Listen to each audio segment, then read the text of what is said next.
हैं आप और बहुत संघर्ष से पढ़ाई कर रहे हैं, वेल डन। अब उसमें कुछ बच्चे थे, हमारा बैकलॉग हो गया, तो तुम्हारा बैकलॉग हो गया है, तो आज मैं लेक्चर नहीं लूंगा तो बाद में लूंगा। सर 5 दिन बाद सिलेबस खत्म होगा तो क्या फर्क पड़ जाएगा?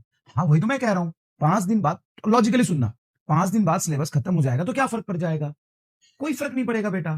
तो आपके जो ये 4-5 दिन में बैकलॉग कवर करने वाले हो, वो 5 दिन बाद तुम्हारा कंप्लीट हो जाएगा, क्या फर्क पड़ेगा? आपके चक्कर में दूसरों का नुकसान क्यों करा रहे हो जो पढ़ना चाह रहे हैं? लॉजिकली सोचो, आपने बोला कि सर 5 दिन बाद ही सिलेबस खत्म होगा, 10 दिन बाद ही खत्म हो तो क्या होगा? हमें अभी बैकलॉग करना है। अरे भाई, मैं छोटे-छोटे 1.5 2 1-1 घंटे का लेक्चर अगर रिकॉर्डेड या लाइव लेता भी हूं, तो तुम्हें 4-5 दिन का फर्क पड़ेगा, तू करना रिकॉर्डेड अपना बैकलॉग कवर। 5 दिन बाद तेरा सिलेबस खत्म करेगा तो क्या फर्क पड़ेगा? बाकी लोगों का क्यों नुकसान कराना चाहते हो? बाकी लोगों का क्यों नुकसान कराना चाहते हो? तो ये जो हारे हुए लोग हैं ना, जिनको लगता है कि हमारा अच्छा सिर्फ क्लास करने से हमारा थोड़ी ना सिलेक्शन होगा, नहीं बेटा, सिर्फ क्लास करने सिलेक्शन नहीं होगा, जो बैकलॉग क्रिएट किया हो ना वो सिलेक्शन रुकेगा, क्लास सिलेक्शन नहीं रोकता है। ठीक है? क्वेश्चन प्रैक्टिस हम क्लास में कराते हैं, जितनी क्लास में क्वेश्चन करा दी मोर देन सफिशिएंट है। ठीक है? और जो होमवर्क देता हूं ढंग से कर लिया करो, तो भाई कहां पहुंच जाओगे तुम।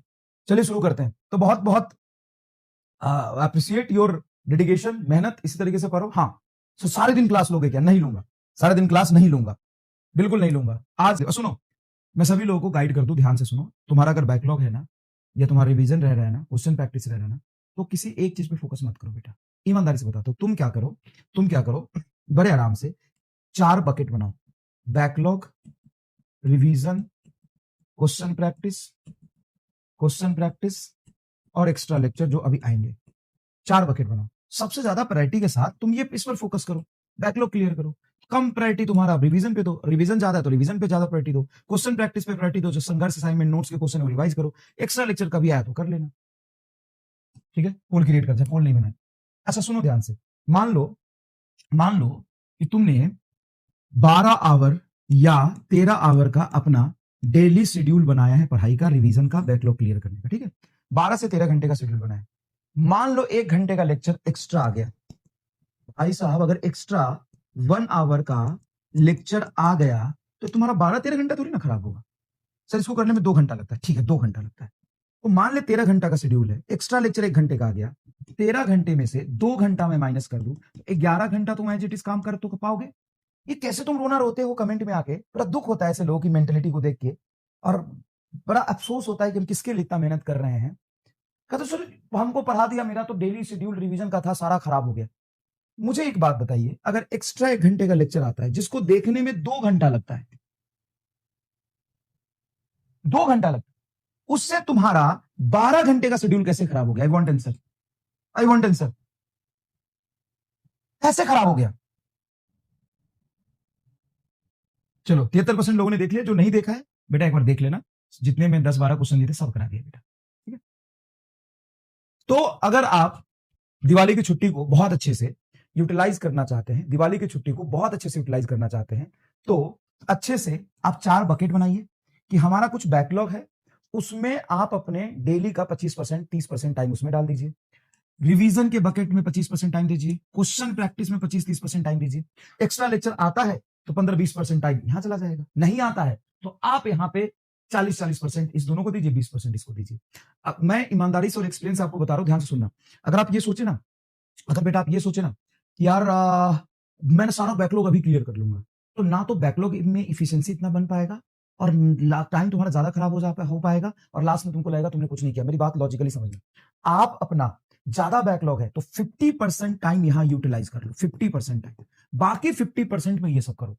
क्योंकि जब चीजें तुम स्विच करोगे ना तो थोड़ा इंटरेस्ट बनेगा और इफिशियंसी बढ़ती है, नहीं तो 10 दिन बाद तुम अपने आप को बोलोगे यार क्या कर लिया मैंने। तो ये अपने एक्सपीरियंस से बता रहा हूं, सभी लोग एक ही बकेट में सारा टाइम देंगे कि बकेट को डिवाइड करेंगे टाइम के में, मतलब टाइम डिवाइड करेंगे बकेट में। जल्दी बताइए, सारा टाइम एक ही बकेट में दोगे। अगर तुम्हारा बैकलॉग ज्यादा भी है ना तो 50%, 60% टाइम यहां दो, रिवीजन नहीं हुआ तो 50% यहां दो, क्वेश्चन प्रैक्टिस नहीं हुआ तो संघर्ष असाइनमेंट का बैकलॉग है तो संघर्ष असाइनमेंट से करो, और सबसे बेस्ट संघर्ष असाइनमेंट से क्वेश्चन प्रैक्टिस करने का। 10 क्वेश्चन नहीं भी होंगे लेकिन उसका सॉल्यूशन तो मिलेगा ना, रैंडम कहीं से करोगे तो सॉल्यूशन कहां से मिलेगा उसका बताओ। तो क्या करोगे, डिवाइड करोगे टाइम को अच्छे से। ठीक है? चलो अब आते हैं अपने 70% लोग बहुत होशियार है, अच्छे से चल रहे। अब आपको डिस्कस कर लेते हैं फटाफट कि आपका टाइम कब कब क्या है। चलिए, तो 20 नवंबर और 21 नवंबर को एक्चुअल में दिवाली की छुट्टी है, कोई क्लासेस भी नहीं होगी। संघर्ष असाइनमेंट मैं रिकॉर्ड करके दूंगा, अगर वो अलाउ किया तो अपलोड होगा, नहीं अलाउ किया तो एक दिन बाद अपलोड हो जाएगा, कोई दिक्कत नहीं। तो इस दिन आपकी क्लास नहीं होगी। उसके बाद इस 2 दिन आपके रिकॉर्डेड लेक्चर होंगे। लाइव लेना अलाउड नहीं है, रिकॉर्डेड लेक्चर होंगे, लेकिन आई प्रॉमिस रिकॉर्डेड लेक्चर का जो ड्यूरेशन होगा 1 आवर 15 मिनट से ज्यादा नहीं होगा। ठीक है, 1 आवर 15 मिनट से ज्यादा नहीं होगा। 22-23 को रिकॉर्डेड लेक्चर होगा। 24-25 को आपकी लाइव क्लासेस होगी। उस दिन छुट्टी वैसे भी नहीं थी। ठीक है, 26 को देखते हैं क्या करना है। 27-28 को आपकी क्लासेस नहीं होंगी। तो आपकी जो छुट्टी है वो है 1 दिन, 2 दिन, 3 दिन और 4 दिन। 4 दिन आपके क्लासेस नहीं होंगे। 100% आपकी क्लासेस नहीं होंगी। ठीक है, 4 दिन आपकी क्लासेस नहीं होंगी। आपकी क्लासेस जो होंगी 22-23 को रिकॉर्डेड लेक्चर होंगी थोड़ी सी, 24-25 को लाइव क्लासेस होगी। 24 और 25 को लाइव क्लासेस। डन। वो प्रॉपर जो लाइव क्लास जैसा होता है वैसा ही होगा, क्योंकि 24-25 आपकी पहले भी छुट्टी नहीं थी। आप डर रहे थे ना कि मैं सब दिन पढ़ा दूंगा? नहीं यार तुम डर रहे थे ना सब दिन पढ़ा दूंगा। 19 कब है? 19 को तो छुट्टी नहीं है। 19 को क्या है? 19 को देखेंगे क्या करना है। अगर 1 घंटे का लेक्चर आएगा तो गाली मत देना है।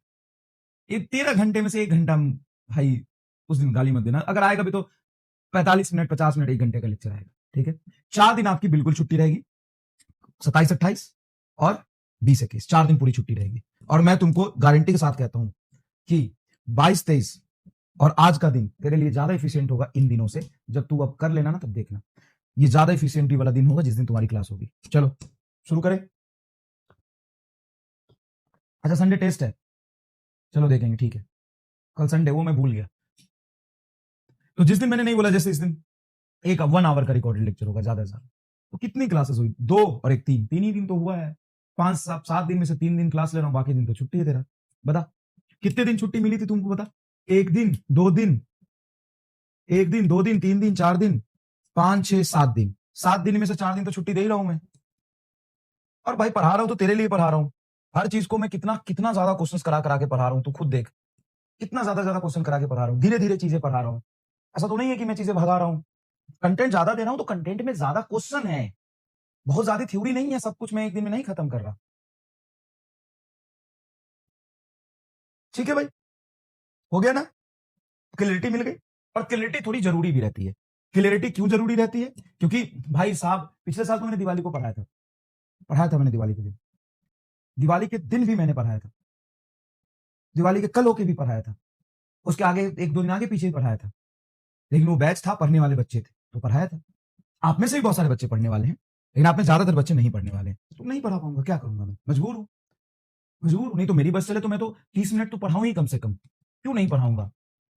30 मिनट में 24 घंटे तुम्हारा खराब हो जाए, ऐसा हो ही नहीं सकता है। मतलब ये मेंटलिटी ही तुम्हारी कमजोरों वाली है, मेंटलिटी तुम्हारे हारे हुए लोगों वाली है, मेंटलिटी तुम्हारे जीत वाली है ही नहीं। तुम रोते रह जाओगे। और तुमको लग रहा है कि मैं नहीं समझ रहा हूं, तो एक बात बता देता हूं, तेरा पहली या दूसरी बार है, मेरा 10 साल हो गया। ऐसे रोने वाले बच्चों का सिलेक्शन ना तो आज तक हुआ है ना आगे होगा। तो ये बैच ही नहीं है जिसमें मैं पढ़ा पाऊं। तो कोई बात नहीं, सेक्रीफाइस मुझे भी करना पड़ेगा थोड़ा। बैच के अकॉर्डिंग तो चीजें चलनी पड़ेगी। और कई लोग सोच रहे हैं कि पढ़ा तो रहे हो गुरुजी, कितना पढ़ाओगे, पढ़ा तो रहे हो। इस ऐसे सिलेक्शन नहीं होता है। पागलपन ना बच्चे और टीचर दोनों में होनी चाहिए, और उसी पागलपन से ना सिलेक्शन तरफ जाओगे। ये स्कूल की पढ़ाई नहीं है। और ऑब्वियस सी बात है, मैं अपना एनर्जी क्यों खराब कर रहा हूँ? क्योंकि यहाँ पे 50% बच्चे बस टाइम पास करने आए हैं, बाकी हाँ 50% पढ़ रहे हैं, कोई दिक्कत नहीं। चलिए